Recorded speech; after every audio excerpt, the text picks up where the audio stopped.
एक बार की घटना है, बाई प्लेन ट्रैवल कर रहे थे। आइंस्टीन साहब बहुत ज्यादा टाइम कॉन्शियस थे। Time conscious in the sense उनको ऐसा लगता था कि मुझको हर समय को क्या करना चाहिए, इस्तेमाल करना चाहिए। तो एक बार वो ट्रैवल कर रहे थे और ठीक बगल में उनके गुजराती भाई था। गुजराती भाई क्या कॉन्शियस होता है? Money conscious. गुजराती भाई क्या होता है? मनी कॉन्शियस होता है। तो वो दोनों ट्रैवल कर रहे थे साथ साथ और ये गुज्जू भाई सो गया। तो कुछ समय के बाद आइंस्टीन साहब को बड़ी चिढ़ मची। किस बात की चिढ़ थी? ये इंसान अपने टाइम को इस तरीके से वेस्ट कैसे कर सकता है। अब चूंकि बगल में बैठा प्लेन के, तो एक दो बारी तो वो सोचे, जब रहा नहीं गया तो उन्होंने पिंच कर दिया। पिंच किए तो गुज्जू भाई उठा। क्या हुआ? बोले यार तुम समय को कैसे नष्ट कर रहे हो यार? बोले नष्ट क्या कर रहा हूं, मैं तो सो रहा हूं। बोले ये नष्ट करने के बराबर ही। बोले सोना नष्ट करने के बराबर। चलो गेम खेलते हैं। किसने प्रपोज किया? आइंस्टीन। आइंस्टीन साहब बोले गेम खेलते हैं। गुज्जू भाई बोले अच्छा ठीक है गेम खेलते हैं, चलिए क्या है गेम? बोले मैं तुमसे कुछ सवाल पूछूंगा, तुम मुझसे कुछ सवाल पूछना। बोले इसमें मजा नहीं। गुज्जू भाई को क्या मजा है इसमें? सवाल जवाब करेगा, क्या मजा है उसको? थोड़ी समझ में आता है उसको। क्या समझ में आता है? तो गुज्जू भाई बोला सर इसको थोड़ा सा हम लोग क्या है ना कुछ और कंस्ट्रक्ट करते हैं इसमें। तो बोले आइंस्टीन साहब बोले क्या? तो बोले काम करते हैं, सही जवाब पे, मेरे सही जवाब पे आप मुझको इंडियन करेंसी के हिसाब से 5,000 रुपए दे देना। कितना? 5,000 रुपए। अब आइंस्टीन साहब को पैसे की नहीं पड़ी, लेकिन फिर भी गुज्जू भाई प्रपोज कर दिया और बोला आप अगर सही जवाब दोगे ना तो आपके हिसाब से, मतलब मेरे भारत की करेंसी के हिसाब से मैं आपको 500 रुपए दे दूंगा। आइंस्टीन साहब बोले यार 5,000 तुम लोगे और 500 इंडियन करेंसी के हिसाब से दोगे, चलो कोई इशू नहीं है, चलो गेम खेलते हैं। क्योंकि मन में ये उनको विश्वास है कि ये जो भी सवाल पूछेगा उसका जवाब तो मुझको पता ही होगा। तो गुज्जू भाई बोला अतिथि देवो भव, हमारे भारत का कॉन्सेप्ट है कि जो अतिथि है वो भगवान के समान होता है। तो पहला प्रश्न तो आइंस्टीन साहब थोड़ा आंकड़े और बोले चलो बताओ what is the distance between sun and बोल पाए थे। गुज्जू भाई ने तुरंत पीछे से पर्स निकाला और 500 रुपए दे दिए। बोले एक मिनट, मैंने तो पूरा सवाल ही नहीं पूछा। बोले आप जो भी पूछेंगे मुझको पता नहीं करता। और मैं बड़ा कॉन्फिडेंट हूं इस मामले में कि आप दुनिया का कोई भी सवाल इस टाइप का पूछेंगे मुझको पता नहीं है, इसलिए बिफोर हैंड मेरा कॉन्फिडेंस खराब नहीं है सर, आप ये 500 का नोट रखिए। अब आइंस्टीन का जो है थोड़ा सा अहंकार और पुष्ट हो गया, जयकांत शिखरे बना, अहंकार थोड़ा पुष्ट हो गया। अब उसके बाद वो बोला कि ठीक है तुम मुझसे सवाल पूछो। इससे गुज्जू भाई को बोले तुम you ask me question. Gujju भाई पूछा sir tell me the name of the animal when it climbs up the mountain it has 3 legs, when it comes down it has 4 legs। Einstein बोला क्या फिर से? बोले tell me the name of the animal, एक ऐसे जानवर का नाम बताएं पर्वत पे जब चढ़ता है 3 पैर होते हैं सर, नीचे आते थे 4 हो जाते हैं। बोला यार ये क्या सवाल है? बोला सर सवाल तो सवाल, आपने मुझसे पूछा ना what is the distance between sun and जाके तो मैंने पूछा कि क्या, मैंने 500 रुपए दे दिया। मैंने आपसे बोला कि सवाल क्या है, मैंने एंड में खत्म कर दिया था, आपको ध्यान दीजिए। अब मेरे सवाल को आप बोल रहे हो बेसुरा सवाल है, ये क्या बात हुई? आप फोन और फ्रेंड भी कर लो सर। अब आइंस्टीन साहब जो अगल बगल के जो लोग थे, जो विदेशी और उसमें बैठे थे, उनसे पूछ रहे हैं hello do you know the name of the animal climbs up the mountain has 3 legs comes down has 4 legs। पागल बैठ वो जरूर सवाल कर रहा, पागल हो गया। कई जगह फोन ऑफ फ्रेंड करने की कोशिश की, उनको जवाब नहीं मिला। जब जवाब नहीं मिला फ्रस्ट्रेटेड आइंस्टाइन निकाले और 5,000 रुपए अपने डॉलर के हिसाब से उन्होंने किसको टिका दिया? गुज्जू भाई को। जैसे गुज्जू भाई सो गया, वापस सो गया। जब ये सोया तो बोले come on this is cheating, ये तो चीटिंग है। बोले कैसे चीटिंग है? बोले यार अभी सवाल जवाब चल रहा है, तुम ऐसे जीत के तुम सो नहीं सकते। तो बोले ठीक है मैं जीत के सोऊंगा नहीं, आप क्या करें? वो सब छोड़ो, पहले ये बताओ उस जानवर का नाम क्या है। तुरंत गुज्जू भाई ने 500 रुपए निकाला। Sorry I don't know. देखिए हम लोग बाय बर्थ बहुत स्मार्ट लोग हैं। We Indians by birth are very smart people, trust me. The problem is you don't trust that we are smart people. आप ट्रस्ट नहीं करते कि हम लोग क्या हैं, हम लोग स्मार्ट हैं। आपको पहले विश्वास करना पड़ेगा। आप देखिए हमारे जितने भी पुराण आप खंगाल लीजिए, तो सबसे पहले सबसे ज्यादा चलने वाला कौन सा पुराण है? भगवत गीता। भगवत गीता है कि भगवत गीता में क्या चल रहा है? भगवत गीता में क्या चल रहा है? कृष्ण और Arjun. Who is Arjun? Confused person. Who is Arjun? Confused. Who is Krishna? The person with clarity, है कि नहीं? एक जो क्लैरिटी के साथ बात करने वाला और एक जो कंफ्यूज है। कंफ्यूज सवाल पूछता है, क्लैरिटी वाला जवाब देता है, कंफ्यूज सवाल पूछता है, क्लैरिटी वाला जवाब देता है।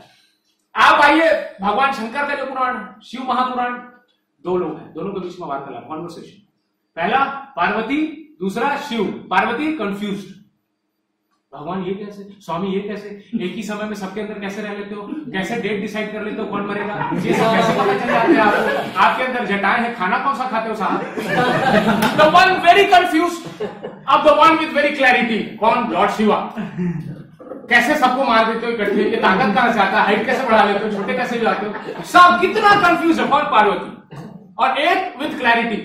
ये तो हम लोग का कल्चर है, कॉन्वर्सेशन हमारा कल्चर है। कॉन्वर्सेशन क्या है? हमारा कल्चर। बट दिक्कत यह है कि इस कॉन्वर्सेशन से जो समरी निकलती है वो हम संभाल के नहीं रख पाते। इस कॉन्वर्सेशन से जो समरी निकल रही है वो हम संभाल के नहीं रख पाते। आपको पता है अमेरिका में जब फर्स्ट एडिशन निकला था भगवत गीता का, फर्स्ट एडिशन इंग्लिश में पहली कॉमेंट्री जो हुई थी इसके ऊपर, भगवत गीता के ऊपर, उस दिन बरसात थी वहां पे और लोग उस इंग्लिश के भगवत गीता को सिर पे ऐसे टांग के पानी में नाच रहे थे, जैसे आप अभी नाच रहे थे। लेकिन यहां घर घर में आपको क्या मिलेगी? भगवत गीता। तो क्या छोड़ो ना यार, ये सब अभी टाइम थोड़ी, 50 के बाद का टाइम, 50 के बाद का कहां से आएगी खुशी? खुशी का सारा स्रोत उसके अंदर है। लेकिन दिक्कत ये, हम एक पढ़ना उसका पढ़ना नहीं चाहते, रखे के संभाल के बकायदा फूल भी डालते हैं। आपका और मेरा रिलेशन बहुत अच्छा रहे साहब, बस इतने से काम चलाइएगा, सुबह शाम पानी देता रहूंगा आपको। कुछ अच्छा काम भी करना है तो ब्राइब दे देना जाके उसको। हमारे देश में इतनी दिक्कत है। आप मेरे को बात बताइए, आपने फरारी देखी? हाँ जी ना जी, फरारी देखी आपने ऑडी देखी? आपने ऑडी देखी? आपने लैम्बोर्गिनी देखी? फोटो में भी आप बोल सकते हैं, फिजिकली लैम्बोर्गिनी फोटो में कहीं पर देखी आप मेरे को बात बताइए, कोई भी ऐसी गाड़ी या महिंद्रा की, कोई टोयोटो की, कोई भी बड़ी ऐसी गाड़ी, उसके पीछे आपने नेम प्लेट पर लिखा देखा है बुरी नजर वाले तेरा मुख ट्रक में लिखा है। लॉरी के पीछे आपको दिखेगा कि बुरी नजर वाले तेरा मुख काला। मैंने पागल कुत्ता काटा तेरे ट्रक के ऊपर, मैं नजर डालू? आप सोचिए कौन लिखा है उसको ट्रक के पीछे, और उस पे भी इनका जी नहीं भरता ड्राइवर का। 5 नींबू टांग दिए, हरा नीला पीला, पता नहीं किसकी नजर लगी। फोटो भी लगा, और फोटो भी लगा किसका? वो ब्लैक कलर का फोटो, और जो डेंजर वाला, और दांत निकले हुए हैं। मतलब हम नजर लगा रहे उसी गाड़ी पर। अरे मेरे को नजर लगानी तो मैं फरारी ना सोचूं, नजर लगानी मैं लैम्बोर्गिनी ना सोचूं, नजर लगानी है कुछ ऑडी सोचूं मैं, तेरी लॉरी टूटी फूटी 4 चक्के टांग के रखे, वो भी फटा हुआ है, उसमें मैं नजर लगाऊं। भारत का सबसे बड़ा स्लम, नाम क्या है? धारावी। एक जगह में आप जाएंगे ना तो एक कमरे का ऐसा चाल होता है, चाल में आप घुसेंगे आप चल नहीं पाएंगे। चाल नाम है, चाल, और चाल बस नहीं होगी वहां, चल नहीं सकते आप। हर घर के आगे आपको कम से कम 6 गुच्छे नींबू को लटके दिख जाएंगे। नींबू लटक रहा, क्यों? नजर न लग जाए। अबे और क्या नजर लगनी बाकी है इसको? एक कमरे का तेरा घर है और कौन नजर लगा देगा तेरे को? ये बता। 850 करोड़ का मुंबई में मुकेश अंबानी का घर है, उसको किसी की नजर नहीं लग रही, नींबू नहीं टांगा है। अमिताभ बच्चन का घर है, उसमें नींबू नहीं। शाहरुख खान का बड़ा बंगला है, उसमें नींबू नहीं टंगा है। सलमान खान बॉडी दिखाता है, इसको नजर नहीं लगती, आपको बड़ी नजर लगती। बाहर इंटरव्यू देने जा रहा, मां आएगी काला टीका लगा दी। अच्छा, दिक्कत तो तब होती जब रंग भी काला है तो काला टीका भी सपट जाता है।